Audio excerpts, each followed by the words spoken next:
Welcome to എഡ്ഫിൽ learning. നമ്മൾ ഈ ഒരു സെഷനിൽ കൂടുതലായിട്ടും പറയാൻ ഉദ്ദേശിക്കുന്നത് UGC NTA ജനറൽ പേപ്പറിൻ്റെ ഒരു സിലബസ് അനാലിസിസ് ആണ്. അപ്പം നമുക്കറിയാം ഏത് സബ്ജക്ട്സ് എടുത്ത് നോക്കുകയാണെങ്കിലും കൊമേഴ്സ് ആണെങ്കിലും ഇംഗ്ലീഷ് ആണെങ്കിലും സൈക്കോളജി ആണെങ്കിലും ഇതിൻ്റെ കൂടെയൊക്കെ വരുന്ന ഒരു കോമൺ ആയിട്ടൊരു പേപ്പറാണ് ജനറൽ പേപ്പർ എന്ന് പറയുന്നത്. അതേപോലെ തന്നെ അതിൽ 50 ക്വസ്റ്റ്യൻസ് ആയിരിക്കും ചോദിക്കുന്നുണ്ടാവുക. അപ്പോൾ അതിനെക്കുറിച്ചിട്ടൊരു ഓവറോൾ ആയിട്ടുള്ള ഐഡിയ ഉണ്ടാക്കുക എന്നുള്ളതാണ്. എത്ര ക്വസ്റ്റ്യൻസ് ആയിരിക്കും വരുന്നുണ്ടാവുക, ഏതൊക്കെ ഏരിയാസ് ആണ് അതിൽ വരുന്നുണ്ടാവുക, അതേപോലെ തന്നെ ഓരോ ഏരിയാസിലും എന്തൊക്കെ കാര്യങ്ങളാണ് ഫോക്കസ് ചെയ്യുന്നത്. സോ ആ രീതിയിലൊരു സിലബസ് അനാലിസിസ് ആണ് നമ്മൾ ഈ ഒരു സെഷനിൽ ഉദ്ദേശിക്കുന്നത്. സോ നമുക്ക് ഡീറ്റെയിൽഡ് ആയിട്ട് എന്തൊക്കെയാണ് ഈ ഒരു പേപ്പറിൽ ഉള്ളത് എന്നതിലേക്ക് പോകുന്നതിന് മുമ്പ് നമുക്ക് ജനറൽ പേപ്പറിൽ എത്രത്തോളം ക്വസ്റ്റ്യൻസ് 50 ക്വസ്റ്റ്യൻസ് ആണ് ഈ പറഞ്ഞ പോലെ 50 ചോദ്യങ്ങളാണ് ഈ ഒരു ജനറൽ സെഷനിൽ ഉണ്ടാവുക. അതേപോലെ നിങ്ങളുടെ പേപ്പർ എന്ന് പറയുമ്പോൾ ചിലപ്പോൾ അത് കൊമേഴ്സ് ആവാം, ഇംഗ്ലീഷ് ആവാം, സൈക്കോളജി ആവാം, എനിത്തിങ്, അതിൽ നിന്ന് നിങ്ങൾക്ക് 100 ക്വസ്റ്റ്യൻസ് ആണ് ഉണ്ടാവുക. സോ ഈ രീതിയിലാണ് ഈ ഒരു UGC NTA നെറ്റിൻ്റെ ഒരു എക്സാം പാറ്റേൺ അറേഞ്ച് ചെയ്തിട്ടുള്ളത്. അതേപോലെ തന്നെ ഓരോ കറക്റ്റായിട്ടുള്ള ആൻസറിനും ദിൽ ബി 3 മാർക്സ്. ആ ഒരു രീതിയിലാണ് ഈ ഒരു ക്വസ്റ്റ്യൻ പേപ്പർ അറേഞ്ച് ചെയ്തിട്ടുള്ളത്. സോ ജനറൽ പേപ്പർ എന്ന് പറയുന്നത് അത്രത്തോളം ഇമ്പോർട്ടൻ്റ് ആയിട്ടുള്ളൊരു ഏരിയ ആണ്. ബിക്കോസ് എൻ്റെ ഒരു എക്സ്പീരിയൻസ് വെച്ചിട്ട് പറയുകയാണെങ്കിൽ നമുക്ക് ഈ ഒരു ജനറൽ പേപ്പർ മാത്രം വളരെ നല്ല രീതിയിൽ പ്രിപ്പയർ ചെയ്തിട്ടുണ്ടെങ്കിൽ നിങ്ങൾക്ക് നെറ്റ് ക്രാക്ക് ചെയ്യാമെന്നുള്ളതാണ്. And if both the papers are being prepared very well നിങ്ങൾക്ക് JRFും ക്രാക്ക് ചെയ്യാം. സോ ആ ഒരു രീതിയിലാണ് ഈ ഒരു അറേഞ്ച്മെൻറ്റ് ക്വസ്റ്റ്യൻസിൻ്റെ ഒരു പാറ്റേണും കാര്യങ്ങളൊക്കെ. അപ്പോൾ ജനറൽ പേപ്പർ അത്രത്തോളം ഇമ്പോർട്ടൻ്റ് ആയിട്ടുള്ള ഒരു ഘടകം തന്നെയാണ്. And if you really prepare well for the general paper you can actually crack NET എന്നുള്ളതാണ്. So will move on to the syllabus analysis. എന്തൊക്കെയാണ് ഇതിലുള്ളത്, ഏതൊക്കെ യൂണിറ്റ്സ് ആണുള്ളത് എന്നുള്ളത് നമുക്ക് ഒന്ന് നോക്കാം. Okay. So the first unit that comes is teaching aptitude. നമുക്ക് ആദ്യം ഒന്ന് ഏതൊക്കെയാണ് ഇതിൽ വരുന്ന ഏരിയാസ് എന്നുള്ളത് ജസ്റ്റ് ഒന്ന് ലിസ്റ്റ് ഔട്ട് ചെയ്യാം. Teaching aptitude, research aptitude, comprehension, communication, mathematical reasoning and aptitude, logical reasoning, data interpretation, information and communication technology, people development and environment, അതേപോലെ തന്നെ ഹയർ എഡ്യൂക്കേഷൻ സിസ്റ്റം. അപ്പോൾ അങ്ങനെ 10 ഏരിയാസ് ആണ് നമുക്ക് ഈ ഒരു പേപ്പറിൽ വരുന്നത്. 10 ഏരിയാസ് ആണ് ഇതിൽ വരുന്നത്. ഈ 10 ഏരിയാസ് റിലേറ്റഡ് ആയിട്ട് ഓരോ ഏരിയ റിലേറ്റഡ് ആയിട്ട് 5 ക്വസ്റ്റ്യൻസ് എന്നുള്ള രീതിയിലാണ്. സോ 5 into 10 50 ക്വസ്റ്റ്യൻസ് ആണ് നമ്മുടെ ജനറൽ പേപ്പറിൽ ഉണ്ടാവുക. ഓരോ ഏരിയയിലും കറക്റ്റായിട്ട് 5 ചോദ്യങ്ങൾ ഉണ്ടാവും. അപ്പോൾ നമുക്ക് ഒരു യൂണിറ്റ് മാത്രം സ്കിപ്പ് ചെയ്യാം, അല്ലെങ്കിൽ ഒരു യൂണിറ്റിന് കൂടുതൽ ഇമ്പോർട്ടൻസ് കൊടുക്കുക, അങ്ങനെ ചെയ്യാൻ പാടില്ല.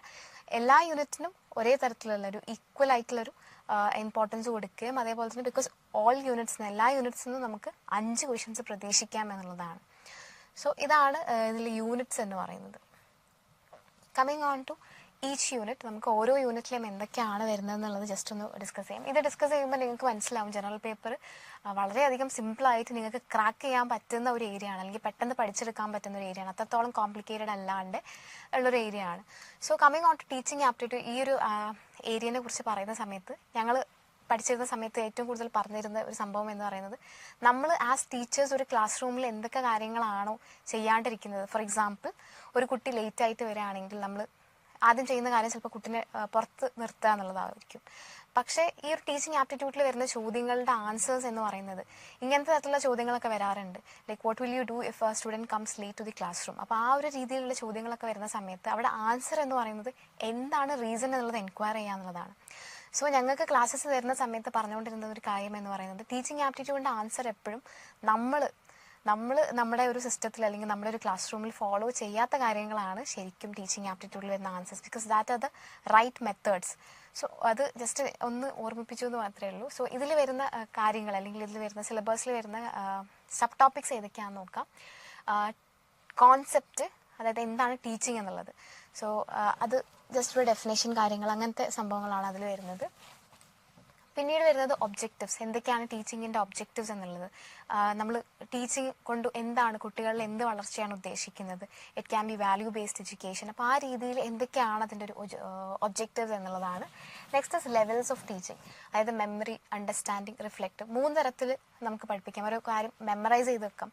മെമ്മറൈസ് ചെയ്ത് റോട്ടായിട്ട് പഠിക്കുക എന്നുള്ളത് തീരെ പ്രാക്ടിക്കൽ ആയിട്ടുള്ള സാധനമല്ല. അർത്ഥം മനസ്സിലാക്കി പഠിക്കുക എന്നുള്ളതാണ് നമ്മുടെ അണ്ടർസ്റ്റാൻഡിങ് ലെവൽ എന്ന് പറയുന്നത്. റിഫ്ലക്റ്റീവ് ലെവൽ എന്ന് പറഞ്ഞാൽ നമുക്ക് കുറച്ചുകൂടെ ആപ്ലിക്കബിൾ ആയിട്ടുള്ള രീതിയിൽ മനസ്സിലാക്കുക മാത്രമല്ല ഒരു പ്രാക്ടിക്കലായിട്ടുള്ള രീതിയിൽ ലൈഫിനോട് കൂടി ചേർത്ത് അല്ലെങ്കിൽ ആ ഒരു ആപ്ലിക്കബിലിറ്റി ഒരു പ്രാക്ടിക്കലായിട്ടുള്ളൊരു സൊല്യൂഷൻ കണ്ടെത്തുന്ന രീതിയിലൊക്കെ അത് അപ്ലൈ ചെയ്യുമ്പോഴാണ് റിഫ്ലക്റ്റീവ് ആവുന്നത്. സോ അങ്ങനെ 3 ലെവൽസ് ഓഫ് ടീച്ചിങ് ഉണ്ട്. അതിൻ്റെ ഡീറ്റെയിൽ ആയിട്ട് പഠിക്കുക എന്നുള്ളതാണ്.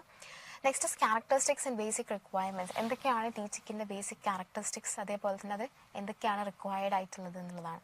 സോ ഇതൊക്കെ ബേസിക് ആയിട്ട് നമുക്ക് ജസ്റ്റ് ഒന്ന് വായിച്ചെടുത്താൽ മനസ്സിലാക്കാൻ പറ്റുന്ന കാര്യങ്ങളാണ് ടീച്ചിങ് ആപ്റ്റിറ്റ്യൂഡിൽ വരുന്നത്. ആൻഡ് ദെൻ ഇതൊക്കെ ബേസിക് ആയിട്ടുള്ള സാധനങ്ങളാണ്. സോ അതേപോലെ നെക്സ്റ്റ് വരുന്ന സബ് ടോപ്പിക് എന്ന് പറയുന്നത് ലേണേഴ്സ് ക്യാരക്ടറിസ്റ്റിക് ആണ്. അപ്പോൾ ലേണേഴ്സ് ക്യാരക്ടറിസ്റ്റിക് എന്ന് പറയുമ്പോൾ നമുക്കറിയാം ഇപ്പോൾ ഓരോ ഏജ് ഗ്രൂപ്പിനനുസരിച്ചിട്ട് മാറ്റങ്ങളുണ്ടാവും. അപ്പോൾ അഡോളസൻസ് ആണെങ്കിൽ അവർക്ക് ക്യൂരിയോസിറ്റി അങ്ങനത്തെ പല ക്യാരക്ടറിസ്റ്റിക്സും അവർക്ക് ഉണ്ടാവും. അതേപോലെ അഡൾട്ട്സിനാണെങ്കിൽ അവരുടേതായിട്ടുള്ള ക്യാരക്ടറിസ്റ്റിക്സ് അവർക്കും ഉണ്ടാവും. അപ്പം ഓരോ ഏജ് ഗ്രൂപ്പിനനുസരിച്ചിട്ട് എന്തൊക്കെ ക്യാരക്ടറിസ്റ്റിക്സ് ആണ് അല്ലെങ്കിൽ എന്തൊക്കെ മാറ്റങ്ങളാണ് ഉണ്ടാവുന്നത്, ഓരോ ലേണേഴ്സിലും എന്തൊക്കെ മാറ്റങ്ങളാണ് ഉണ്ടാവുന്നത് എന്നുള്ളതാണ്. അത് അക്കാഡമിക്കലി മാത്രമല്ല ഇമോഷണലിയും ഫിസിക്കലിയും ഇതൊക്കെ എന്തൊക്കെ മാറ്റങ്ങൾ ഉണ്ടാവും എന്നുള്ളത് അറിഞ്ഞിരിക്കണം. നെക്സ്റ്റ് സബ് ടോപ്പിക് എന്ന് പറയുന്നത് factors affecting teaching related to teacher, learner, support material, instructional facilities, learning environment and institution. അപ്പോൾ ഇതിൽ കൂടുതലായിട്ടും നമുക്ക് ലൈക്ക് ടീച്ചേഴ്സിൻ്റെ ഭാഗത്തു നിന്ന് അല്ലെങ്കിൽ ടീച്ചറിനെ എഫക്റ്റ് ചെയ്യാൻ സാധ്യതകളുള്ള ഫാക്ടേഴ്സ് എന്തൊക്കെയാണ്, സ്റ്റുഡൻസിൻ്റെ എഫക്റ്റ് ചെയ്യാൻ സാധ്യതയുള്ള ഫാക്ടേഴ്സ് എന്തൊക്കെയാണ്, അതേപോലെ സപ്പോർട്ട് മെറ്റീരിയൽസ് ഇപ്പോൾ നമ്മൾ ക്ലാസ് റൂമിൽ യൂസ് ചെയ്യുന്ന പ്രൊജക്റ്റീവ് ആയിട്ടുള്ള എയ്ഡ്സ്, അതേപോലെ തന്നെ നോൺ പ്രൊജക്റ്റീവ് ആയിട്ടുള്ള എയ്ഡ്സ്, അങ്ങനത്തെ കാര്യങ്ങളൊക്കെയാണ് ഈ ഒരു ബേസിക് ആയിട്ടുള്ള ഈ ഒരു ടോപ്പിക്കിൽ വരുന്നത്.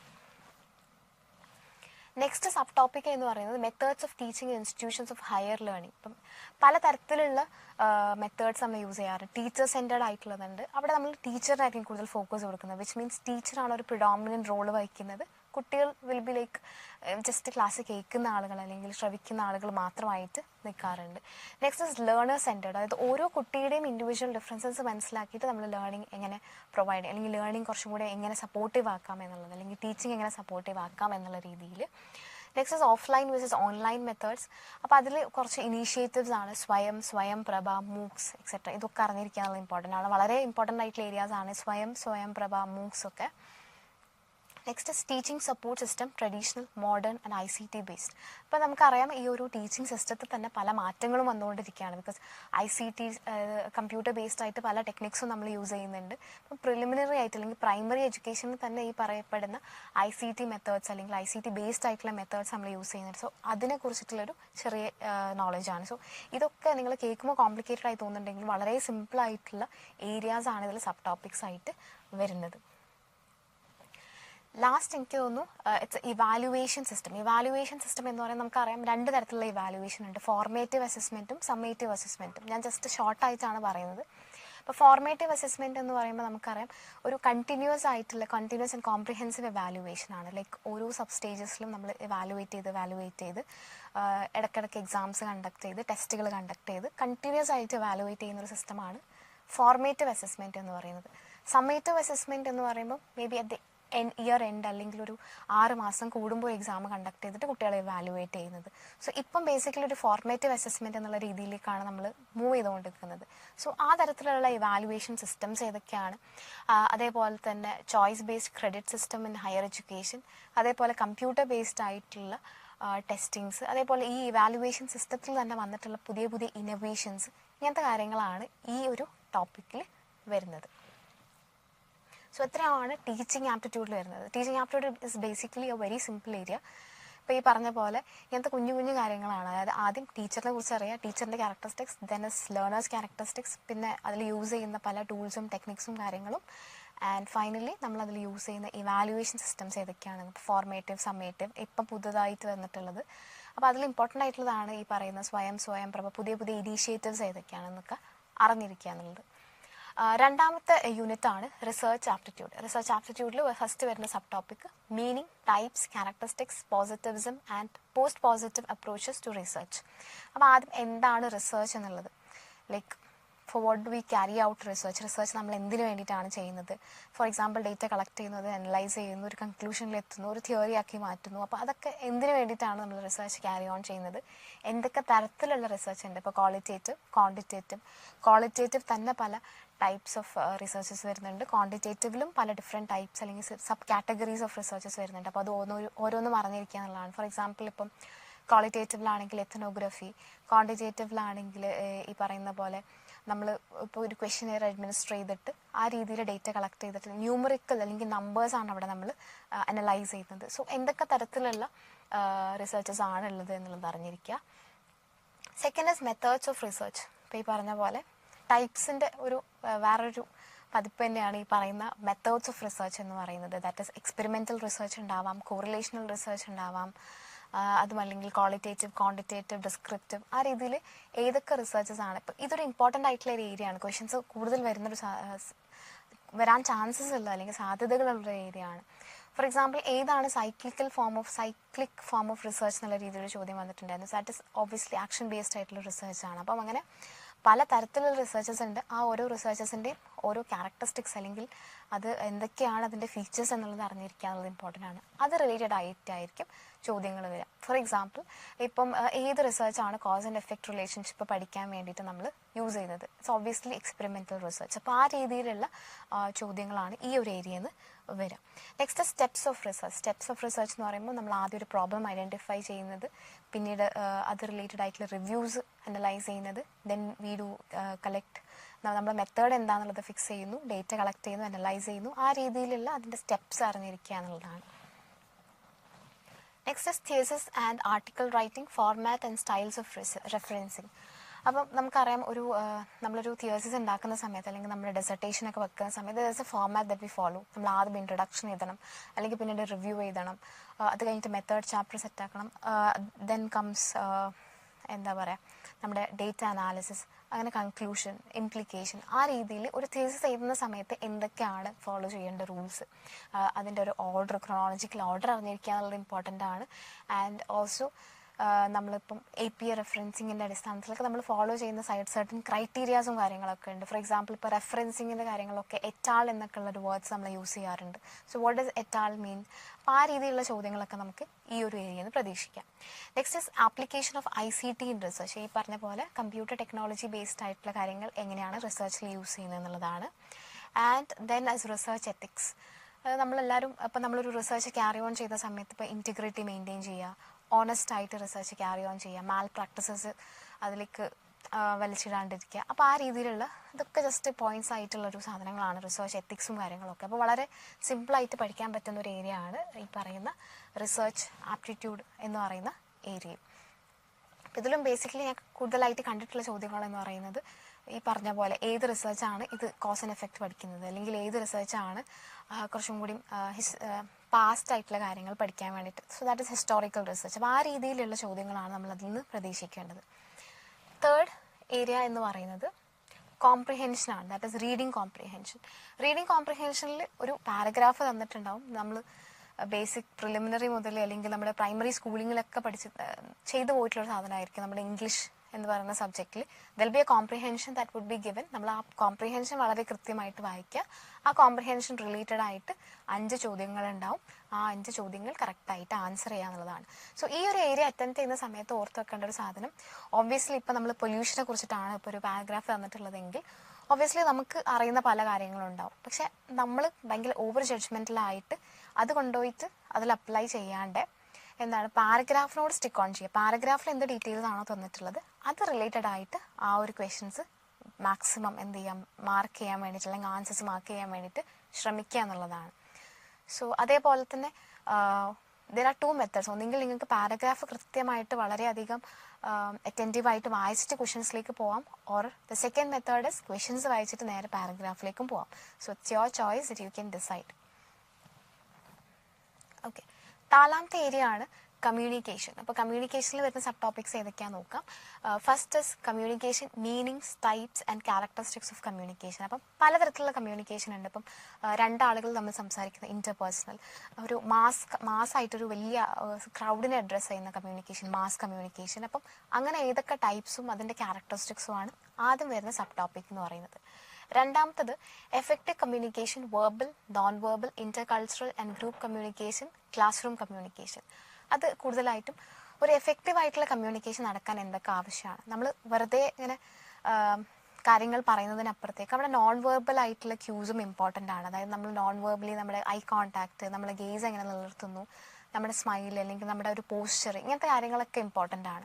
അതേപോലെ തന്നെ ക്ലാസ് റൂം കമ്മ്യൂണിക്കേഷൻ എങ്ങനെ എഫക്റ്റീവ് ആക്കാം. അപ്പോൾ ഓരോ കാര്യങ്ങളും ക്ലാസ് റൂം കമ്മ്യൂണിക്കേഷൻ മാത്രമല്ല, ഇന്റർപേഴ്സണൽ കമ്മ്യൂണിക്കേഷൻ ആണെങ്കിലും മാസ് കമ്മ്യൂണിക്കേഷൻ ആണെങ്കിലും ഇതൊക്കെ കുറച്ചും കൂടി എഫക്റ്റീവ് ആക്കാൻ വേണ്ടിയിട്ട് നമുക്ക് എന്തൊക്കെ ടെക്നിക്സ് യൂസ് ചെയ്യാം, ആ രീതിയിലാണ് ഈ ഒരു സബ് ടോപ്പിക്ക് പറയുന്നത്. മൂന്നാമത്തത് ബാരിയേഴ്സ് ടു എഫക്റ്റീവ് കമ്മ്യൂണിക്കേഷൻ. ഒരു എഫക്റ്റീവ് ആയിട്ടുള്ള ഒരു കമ്മ്യൂണിക്കേഷൻ നടക്കുന്നതിൽ നിന്നും നമ്മളെ തടയുന്ന ബാരിയേഴ്സ് എന്തൊക്കെയാണ്. ഫോർ എക്സാമ്പിൾ നോയ്സ്, അതല്ലെങ്കിൽ നമ്മൾ കൃത്യമായിട്ട് അറ്റൻഡ് ചെയ്യാത്തത്. അപ്പം അങ്ങനത്തെ പല റീസൺസും അതിൽ വരും. സോ അതൊക്കെയാണ് ഈ ഒരു ബാരിയേഴ്സ് ടു എഫക്റ്റീവ് കമ്മ്യൂണിക്കേഷനിൽ വരുന്നത്. Next is mass media and society. Mass media and society എന്ന് പറയുമ്പോൾ നമ്മൾ യൂസ് ചെയ്യുന്ന പല കാര്യങ്ങൾ ലൈക്ക് ഫേസ്ബുക്ക് പോലത്തെ, ട്വിറ്റർ പോലത്തെ നമ്മൾ ഒരു മാസ് ആയിട്ടുള്ളൊരു മീഡിയനെ അഡ്രസ്സ് ചെയ്യാൻ വേണ്ടിയിട്ട്, അല്ലെങ്കിൽ ഇപ്പം നമ്മൾ പ്രസൻ്റ്ലി യൂസ് ചെയ്തുകൊണ്ടിരിക്കുന്ന പല സോഷ്യൽ മീഡിയാസും ഈ ഒരു ടോപ്പിക്കിനകത്താണ് വരുന്നത്. സോ ഇത്രയുമാണ് ഈ ഒരു യൂണിറ്റിൽ, ദാറ്റ് ഈസ് കമ്മ്യൂണിക്കേഷൻ എന്ന് പറയുന്ന ടോപ്പിക്കിലും വരുന്നത്. സോ അത്രയും സിമ്പിളായിട്ടുള്ളൊരു യൂണിറ്റാണ് ഈ പറയുന്ന കമ്മ്യൂണിക്കേഷൻ എന്ന് പറയുന്ന ഏരിയയും. ദാറ്റ് ഈസ് ഏതൊക്കെ ടൈപ്സ് ഓഫ് കമ്മ്യൂണിക്കേഷൻ ആണുള്ളത്, അത് കുറച്ചും കൂടി എഫക്റ്റീവ് ആക്കാൻ വേണ്ടിയിട്ട് non verbal and verbal quiz നമുക്ക് എങ്ങനെ ശ്രദ്ധിക്കാം, അതിൻ്റെ ബാരിയേഴ്സ് ഏതൊക്കെയാണ്, അതേപോലെ തന്നെ ഈ പറയുന്ന പോലെ മാസ് കമ്മ്യൂണിക്കേഷനും അത് റിലേറ്റഡ് ആയിട്ടുള്ള ഈ പറയുന്ന നമ്മൾ സോഷ്യൽ മീഡിയ കാര്യങ്ങൾ, ഇതൊക്കെയാണ് ഇതിൽ വരുന്നത്. സോ നെക്സ്റ്റ് യൂണിറ്റ് ആണ് മാത്തമാറ്റിക്കൽ റീസണിങ് ആൻഡ് ആപ്റ്റിറ്റ്യൂഡ്. അപ്പം അതിൽ വരുന്ന സബ് ടോപ്പിക്സ് എന്ന് പറയുന്നത് types of reasoning. Types of റീസണിങ്ങിൽ ഫസ്റ്റ് വരുന്ന number series, letter series, codes and relationship. So എന്താണ് നമ്പർ സീരീസ് എന്ന് മനസ്സിലാക്കാൻ വേണ്ടിയിട്ട് ഇപ്പം 2, 4, 6 അടുത്ത നമ്പർ ഏതായിരിക്കും. അപ്പം നമ്മൾ 10th, 11th, +2 പഠിച്ചിട്ടുണ്ടാവും ഈ APGP, അരിത്മെറ്റിക് പ്രോഗ്രഷനും ജിയോമെട്രിക് പ്രോഗ്രഷനും ഒക്കെ. സോ അതുമായിട്ട് റിലേറ്റഡ് ആയിട്ടുള്ള ഒരു ഏരിയ ആണ് ഈ പറയുന്ന നമ്പർ സീരീസ്. കുറച്ച് നമ്പേഴ്സ് തന്നിട്ടുണ്ടാവും, which will be the next number എന്നുള്ളൊരു പ്രഡിക്റ്റ് ചെയ്യുക എന്നുള്ള രീതിയിൽ. Next is letter series. Letter സീരീസും ഈ പറയുന്ന പോലെ ഫോർ എക്സാമ്പിൾ AB, BC, അടുത്തത് CD, ആ രീതിയിലൊരു ലെറ്റർ സീരീസ് തന്നിട്ടുണ്ട്. അപ്പോൾ അടുത്തത് എന്താണെന്നുള്ളത്. So obviously AB, BC, CD, next will be DE. ഇത്രയും സിമ്പിൾ ആയിരിക്കില്ല, ചിലപ്പം A കുറച്ച് ലെറ്റേഴ്സ് കഴിഞ്ഞിട്ട് B. അപ്പോൾ അങ്ങനെ എന്തെങ്കിലുമൊക്കെ ഒരു പെക്യുലിയാരിറ്റി അതിനുണ്ടാവും. എന്തൊരു 5 ലെറ്റേഴ്സ് വിട്ടിട്ടോ അല്ലെങ്കിൽ 6 ലെറ്റേഴ്സ് വിട്ടിട്ടുള്ള ഒരു ലെറ്റർ ആയിരിക്കും നെക്സ്റ്റ് വരുന്നത്. ആ രീതിയിലായിരിക്കും ലെറ്റർ സീരീസ് അറേഞ്ച് ചെയ്തിട്ടുണ്ടാവുക.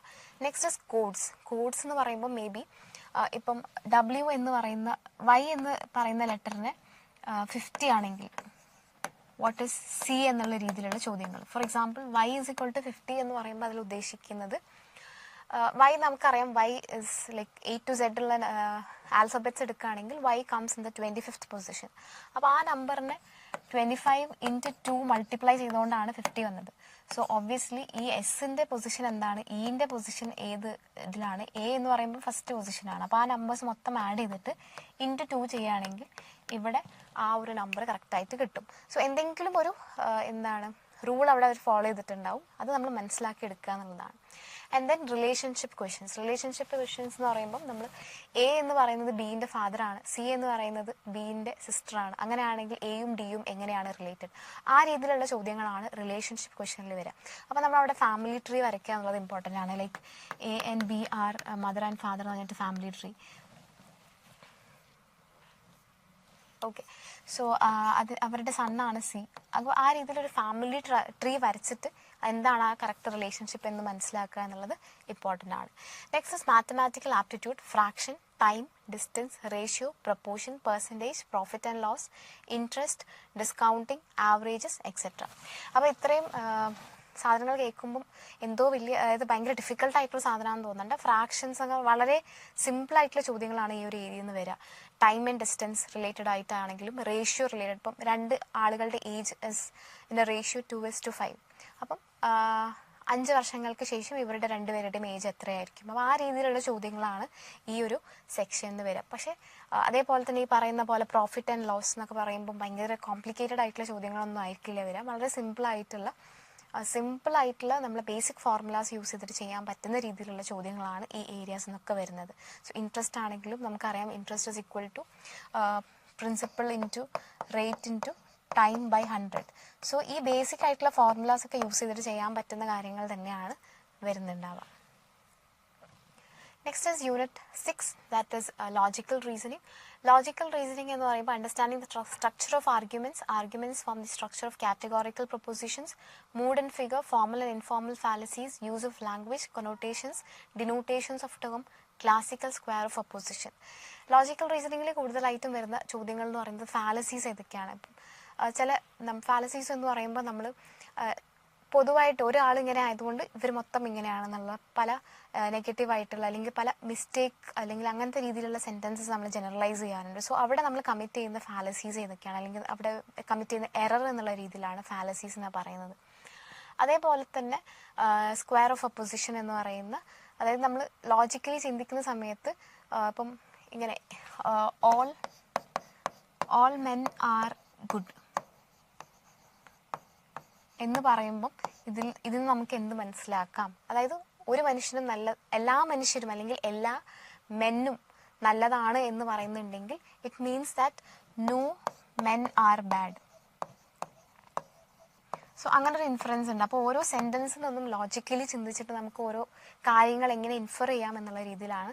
ഇതിന് ക്ലിയർ കട്ട് ആയിട്ടുള്ള റൂൾസും കാര്യങ്ങളും ഉണ്ട്. സ്ക്വയർ ഓഫ് ഒപ്പോസിഷൻ കാര്യങ്ങളൊക്കെ പഠിച്ചാൽ മാത്രമേ അത് കുറച്ചും കൂടി അക്യുറേറ്റ് ആയിട്ട് ചെയ്യാൻ പറ്റുള്ളൂ. അത് ഇൻ ഡീറ്റെയിൽ ഞാൻ പറയുന്നില്ല, നമുക്ക് ക്ലാസ്സസ് മുന്നോട്ട് പോകുമ്പോൾ എന്തൊക്കെയാണെന്നുള്ളത് ക്ലിയർ കട്ടായിട്ട് മനസ്സിലാവും. അതേപോലെ കൊണോട്ടേഷൻസും ഡിനോട്ടേഷൻസും ടേംസിൻ്റെ ഒരു കാര്യങ്ങളാണ്. അതായത് ഇപ്പം ഈ ഒരു ലിസ്റ്റ് ഓഫ് ആനിമൽസ് തന്നിട്ട് ഇതിൽ ഏതാണ് ആദ്യം വരുന്നത്, ആ ഒരു രീതിയിലുള്ള ഓർഡറും കാര്യങ്ങളൊക്കെയാണ് അതിൽ ചോദിക്കുന്നുണ്ടാവുക.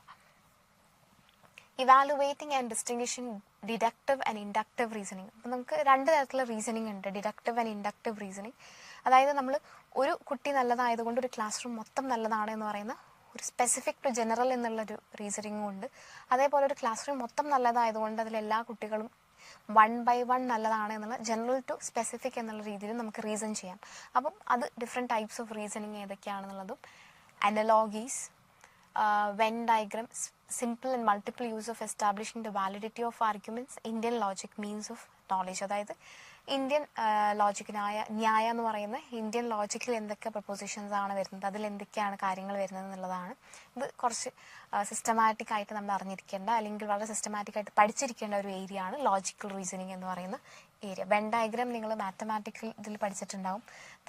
സം എ ആർ ബി എന്ന് പറഞ്ഞിട്ട്, അപ്പോൾ എയും ബിയും തമ്മിലുള്ളൊരു നമ്മൾ വെൻ ഡയഗ്രാം വരയ്ക്കും. സം ഇത് എ ഇത് B, which means that some A are B.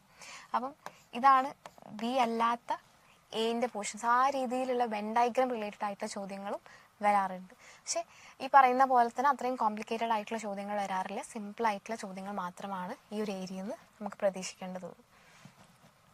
അതേപോലെ തന്നെ ഇതാണ് അപ്പം ഇന്ത്യൻ ലോജിക് എന്ന് പറഞ്ഞപ്പോൾ പ്രമാണാസ്, പ്രത്യക്ഷ, അനുമാന, ഉപമാന, ശബ്ദ, അർത്ഥപതി, അനുപലബ്ധി എന്നൊക്കെ പറഞ്ഞിട്ടുള്ള ചില സ്കൂൾസ് ഓഫ് ലോജിക്കാണിത്. അപ്പോൾ ഈ കാര്യങ്ങളൊക്കെ നമ്മൾ കൃത്യമായിട്ട് പഠിച്ചിരിക്കുക എന്നുള്ളത് ഇമ്പോർട്ടൻ്റ് ആണ്. സ്ട്രക്ചർ ഓഫ് കൈൻഡ്സ് ഓഫ് അനുമാന, വ്യാപ്തി, അതേപോലെ തന്നെ ഹേതുവാഭാഷാസ്, ഫാലസീസ് ഓഫ് ഇൻഫറൻസസ്, ഈ കാര്യങ്ങളൊക്കെയാണ് ഇതിൽ വരുന്നത്.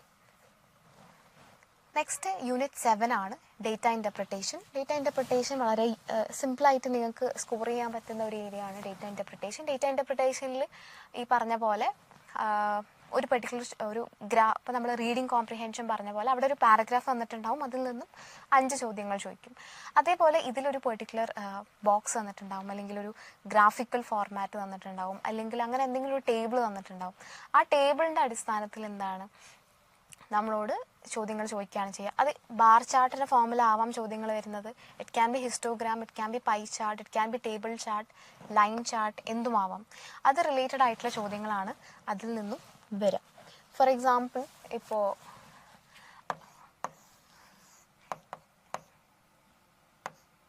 എ ബി സി ഡി എന്ന് പറയുന്ന 4 കുട്ടികളുണ്ട്.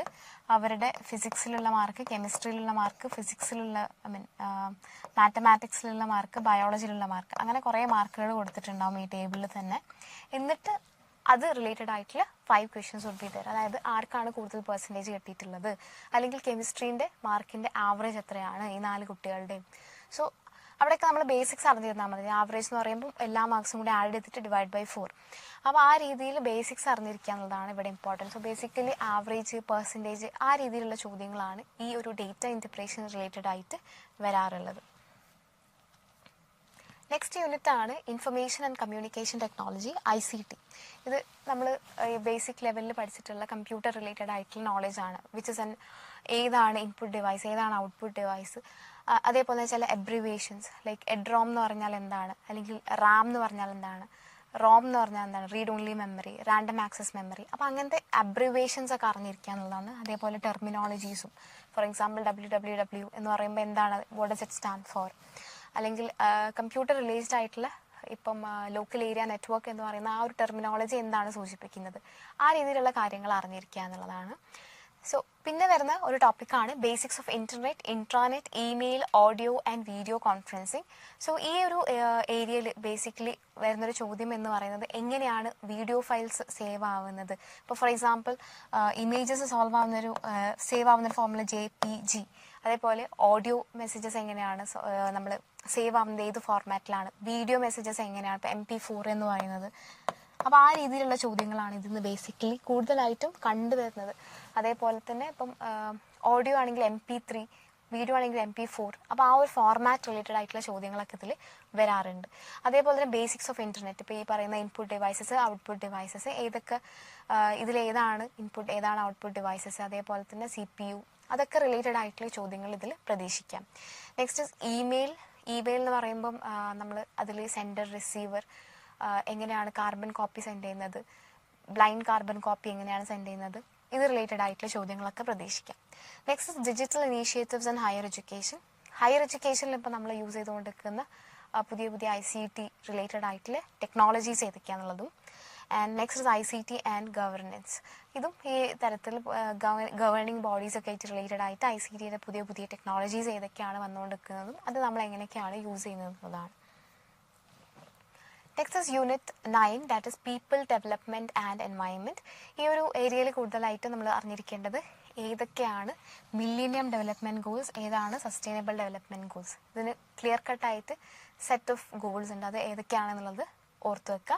Next is human and environment interaction, anthropogenic activities and there impacts on the environment. അതായത് നമ്മൾ എൻവയൺമെൻറ്റിനെ ബാധിക്കുന്ന രീതിയിലുള്ള നമ്മുടെ ആക്ഷൻസ് എന്തൊക്കെയാണ്, ഈ പറയുന്ന വേസ്റ്റ് ത്രോ ചെയ്യുന്നത് മുതൽ ഓരോ മൈന്യൂട്ടായിട്ടുള്ള സാധനങ്ങളും ഇതിൽ അറിഞ്ഞിരിക്കണം. അത് എന്തൊക്കെ ഇമ്പാക്റ്റാണ് നമ്മളെ സൊസൈറ്റിയിൽ അല്ലെങ്കിൽ നമ്മുടെ എൻവയൺമെൻറ്റിൽ ഉണ്ടാക്കുന്നത് എന്നുള്ള രീതിയിൽ. Next is environmental issues, local, regional, global.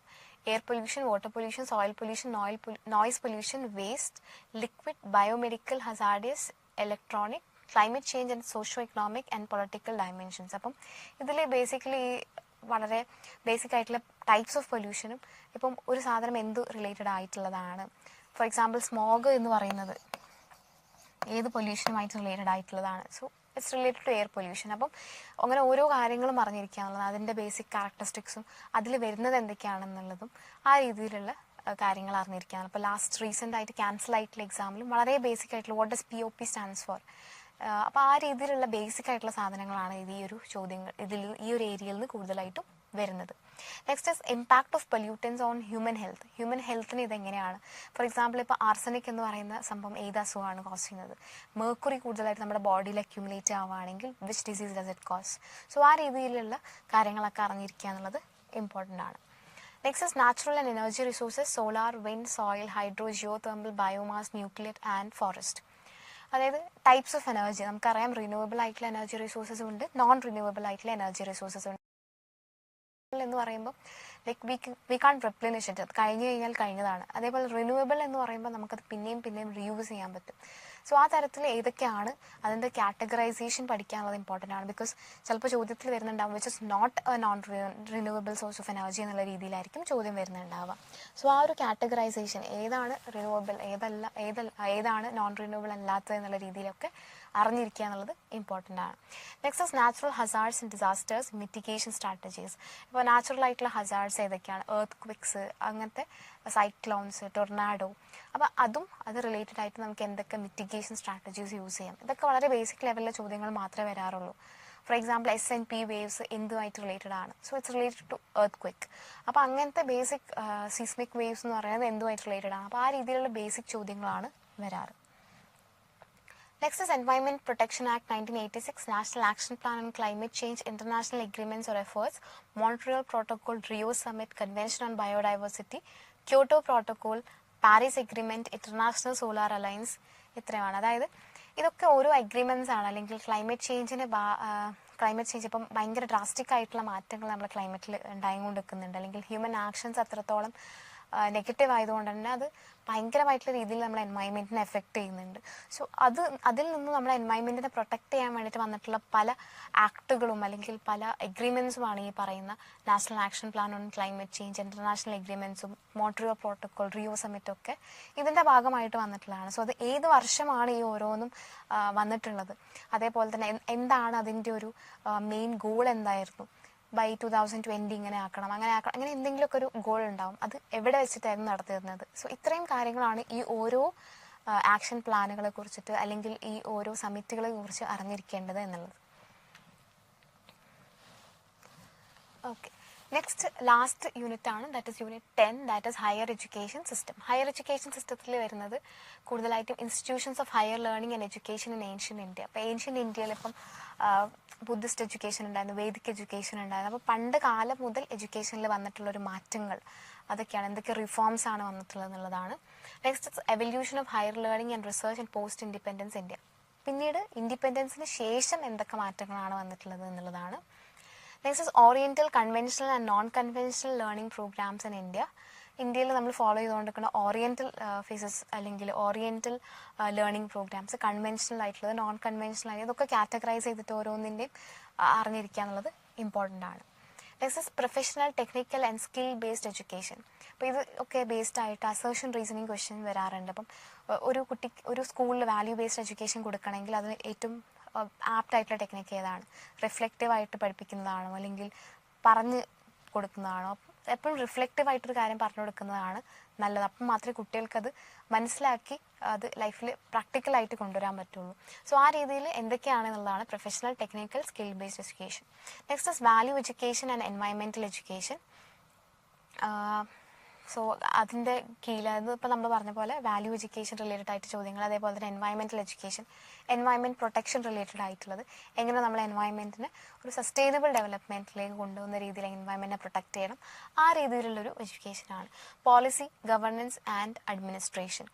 ഇപ്പം ഇതിനകത്താണ് നമ്മളെ നാക്ക് അല്ലെങ്കിൽ UGC ഇതൊക്കെ നമ്മളെ ഗൈഡ് ചെയ്യുന്ന കുറച്ച് ഇൻസ്റ്റിറ്റ്യൂട്ട്സ് ആണെങ്കിൽ ഹയർ എഡ്യൂക്കേഷൻ റിലേറ്റഡ് ആയിട്ടുള്ള ഹയർ എഡ്യൂക്കേഷൻ ഗവർണൻസിനൊക്കെ ഹെൽപ്പ് ചെയ്യുന്ന സർട്ടൻ ബോഡീസ് ആണ്. സോ അതിനെക്കുറിച്ചൊക്കെ അറിഞ്ഞിരിക്കുക എന്നുള്ളതാണ്. ഫോർ എക്സാമ്പിൾ അത് റിലേറ്റഡ് ആയിട്ട് വരുന്നൊരു ചോദ്യമാണ്, ഇപ്പോൾ UGCൻ്റെ ഹെഡ് ക്വാർട്ടേഴ്സ് എവിടെയാണ് അല്ലെങ്കിൽ നാക്കിൻ്റെ ഹെഡ് ക്വാർട്ടേഴ്സ് എവിടെയാണ്, ആ രീതിയിലുള്ള ചോദ്യങ്ങളൊക്കെ ഈ ഏരിയയിൽ നിന്ന് വരാൻ സാധ്യതകളുണ്ട്. മാച്ച് ദ ഫോളോയിങ് ഒക്കെ ആയിട്ട് വരാറുണ്ട്. ഓക്കെ, സോ ഇത്രയുമാണ് 10 ഏരിയാസ് എന്ന് പറയുന്നത്. സോ ഈ 10 ഏരിയാസ് ബേസിക്കലി വളരെയധികം സിമ്പിളായിട്ട് മാർക്ക് സ്കോർ ചെയ്യാൻ പറ്റുന്ന ഏരിയാസാണ്. ഇപ്പോൾ ഈ പറഞ്ഞ പോലെ റീഡിങ് കോംപ്രിഹെൻഷൻ ആണെങ്കിൽ ദിൽ ബി എ പാരഗ്രാഫ് ഗിവൻ, ആ പാരഗ്രാഫ് കൃത്യമായിട്ട് വായിച്ചാൽ നിങ്ങൾക്ക് കൃത്യമായിട്ട് 5 ആൻസേഴ്സും കറക്റ്റായിട്ട് ചെയ്യാൻ പറ്റും. ഇത്രയേ ഉള്ളൂ, ആ ഒരു പാരഗ്രാഫിനോട് സ്റ്റിക്ക് ഓൺ ചെയ്യുക. സിമിലർലി ഡേറ്റ ഇൻ്റർപ്രിട്ടേഷൻ ആണെങ്കിലും അതിൽ ബേസിക് ആയിട്ടുള്ള ചോദ്യങ്ങളാണ് വരിക. ഇപ്പോൾ 2016 ഈ കമ്പനി ഇത്രയായിരുന്നു പ്രൊഡ്യൂസ് ചെയ്തത്, ഒരു ടേബിൾ ഫോർമാറ്റിലായിരിക്കും തരുന്നുണ്ടാവുക. 2017 അത് ഇത്രയുമായി. So what is a percentage increase? അപ്പോൾ നമുക്കറിയാം പെർസെൻറ്റേജ് ഇൻക്രീസ് എന്ന് പറയുമ്പോൾ final value minus initial value divided by initial value എന്നുള്ളതാണ്. സോ അങ്ങനത്തെ കുറച്ച് ഫോർമുലാസ് ഒക്കെ നമ്മൾ അറിഞ്ഞിരിക്കുകയാണെങ്കിൽ അതിൽ നമുക്ക് വളരെ സിമ്പിളായിട്ട് മാർക്ക് സ്കോർ ചെയ്യാം. Similarly research aptitude, teaching aptitude, ഇതിലാകെ കുറച്ച് ഡിഫിക്കൽട്ടായിട്ട് നിങ്ങൾക്ക് തോന്നാൻ സാധ്യതയുള്ള ഒരു ഏരിയ എന്ന് പറയുന്നത് ലോജിക്കൽ റീസണിങ് ആണ്. കാരണം ലോജിക്കൽ റീസണിങ് നമുക്ക് വെറുതെ ഇങ്ങനെ വായിച്ചു പോയാൽ ചിലപ്പോൾ മനസ്സിലായിക്കൊള്ളണം എന്നില്ല. കുറച്ച് എഫേർട്ട് എടുത്ത് എന്താണ് സ്ക്വയർ ഓഫ് പൊസിഷൻ, എന്താണ് അതിൻ്റെ റൂൾസ്, ടൈപ്സ് ഓഫ് ഫാലസീസ് ഏതൊക്കെയാണ്, ഇതൊക്കെ കൃത്യമായിട്ട് മനസ്സിലാക്കിയാൽ മാത്രമേ ചിലപ്പം ലോജിക്കൽ റീസണിങ്ങിൻ്റെ ക്വസ്റ്റ്യൻസ് നിങ്ങൾക്ക് അറ്റംപ്റ്റ് ചെയ്യാൻ പറ്റുള്ളൂ, അല്ലെങ്കിൽ കറക്റ്റായിട്ട് നിങ്ങൾക്ക് സ്കോർ ചെയ്യാൻ പറ്റുള്ളൂ. അതർവൈസ് ബാക്കിയുള്ള എല്ലാ ഏരിയാസും വളരെയധികം സിമ്പിളായിട്ട് സ്കോർ ചെയ്യാൻ പറ്റുന്ന ഒരു ഏരിയ ആണ്. സോ ഇത്രയുമാണ് ഇതിൽ വരുന്ന 10 ഏരിയാസ് എന്ന് പറയുന്നത്. അതേപോലെ തന്നെ ഇതിൻ്റെ ഒരു ക്വസ്റ്റ്യൻ മാർക്കിംഗ് എന്ന് പറയുന്നത്, ഇപ്പോൾ ഞാൻ പറഞ്ഞ 10 ഏരിയാസ് എന്നും ഓരോ ഏരിയ എന്നും 5 ക്വസ്റ്റ്യൻസ് ഇതാണ് വരുന്നുണ്ടാവുക. And each question will carry 2 marks. അപ്പോൾ ഞാൻ സ്റ്റാർട്ടിങ് പറഞ്ഞപ്പോൾ 3 എന്ന് പറഞ്ഞിട്ടുണ്ടാവും, ബട്ട് ഇറ്റ്സ് ആക്ച്വലി 2 മാർക്സ്. അപ്പം 2 × 50 എന്നുള്ള രീതിയിലാണ് ദിൽ ബി 100 മാർക്സ്. അതേപോലെ സെക്കൻഡ് പേപ്പറിന് നിങ്ങൾക്ക് ഈ പറയുന്ന പോലെ 2 × 100 എന്നുള്ള രീതിയിലാണ് ദർ വിൽ ബി 200 മാർക്സ്. അപ്പോൾ ടോട്ടൽ ഇറ്റ് വിൽ ബി 300. അപ്പം ഈ ഒരു 2x50 ക്വസ്റ്റൻസിൽ ഇപ്പോൾ നിങ്ങൾക്ക് വളരെ സിമ്പിൾ ആയിട്ടുള്ള ഒരു ഏരിയ ആണ് ജനറൽ പേപ്പർ. പിന്നെയും പറയുമ്പോൾ നിങ്ങൾക്ക് തോന്നുന്നുണ്ടാവും വെറുതെ പറയാമെന്ന്, ബട്ട് ആക്ച്വലി നിങ്ങൾക്ക് പെട്ടെന്ന് സ്കോർ ചെയ്യാൻ പറ്റുന്ന ഒരു ഏരിയ ആണ്. സോ ബേസിക്കലി ഇപ്പോൾ നിങ്ങൾക്ക് ഇതിൽ ഈ out of 100 if you are able to score 94 or something like that, അപ്പോൾ നമുക്കറിയാം നമ്മുടെ പേപ്പറിൽ അറ്റ്ലീസ്റ്റ് കുറച്ച് മാർക്കിങ്ങിൽ നമുക്ക് എന്തായാലും സ്കോർ ചെയ്യാൻ പറ്റും. ബിക്കോസ് അത് നമ്മളുടെ ഒരു ഏരിയ ആണ്, നമ്മൾ ഇത്രയും ഡിഗ്രിയും PG ഒക്കെ പഠിച്ചിട്ടുള്ളൊരു ഏരിയ ആണ്. അപ്പം അതിൽ എന്തായാലും നമുക്ക് കുറച്ചെങ്കിലുമൊക്കെ സ്കോർ ചെയ്യാൻ പറ്റും. So if you are actually able to score, അല്ലെങ്കിൽ നമുക്ക് ഈ ഒരു ജനറൽ പേപ്പറിൽ എക്സൽ ചെയ്യാൻ പറ്റുന്നുണ്ടെങ്കിൽ നിങ്ങൾക്ക് ഒബ്വിയസ്ലി എന്തായാലും എന്ത് ക്രാക്ക് ചെയ്യാൻ പറ്റും, നെറ്റ് ക്രാക്ക് ചെയ്യാൻ പറ്റും. പക്ഷേ JRF ക്രാക്ക് ചെയ്യണമെങ്കിൽ ഒബ്വിയസ്ലി ഇത് രണ്ടും, അതായത് നമ്മുടെ ജനറൽ പേപ്പർ മാത്രം പഠിച്ചാൽ പോരാ, നമ്മുടെ പേപ്പർ ഏതാണ്, for example if it's English, commerce, അതും കൂടി പഠിച്ചാൽ മാത്രമേ നമുക്ക് JRF ഉറപ്പിക്കാൻ പറ്റുള്ളൂ. പക്ഷേ നെറ്റിന് ആണ് നിങ്ങൾ എയിം ചെയ്യുന്നതെങ്കിൽ ജനറൽ പേപ്പർ നല്ലോണം തറവാക്കുക എന്നുള്ളത് ഒരു കീ ആയിട്ടുള്ളൊരു ഫാക്ടറാണ് എന്നുള്ളതാണ് പറയാനുള്ളത്. സോ ഇത്രയുമാണ് ഒരു ജനറൽ പേപ്പറിൻ്റെ ഒരു അനാലിസിസിലൂടെ നമ്മൾ ഉദ്ദേശിക്കുന്നത്. ഞാൻ ഇതിലൂടെ പറയാൻ ഉദ്ദേശിക്കുന്നതും ഇതാണ്, ജനറൽ പേപ്പർ ക്രാക്ക് ചെയ്യുകയാണെങ്കിൽ, അല്ലെങ്കിൽ ജനറൽ പേപ്പർ നന്നായിട്ട് ഫോക്കസ് ചെയ്യുകയാണെങ്കിൽ U can actually crack net in the upcoming exam. So all the very best to all the candidates who are going to appear for the NET exam. Thank you.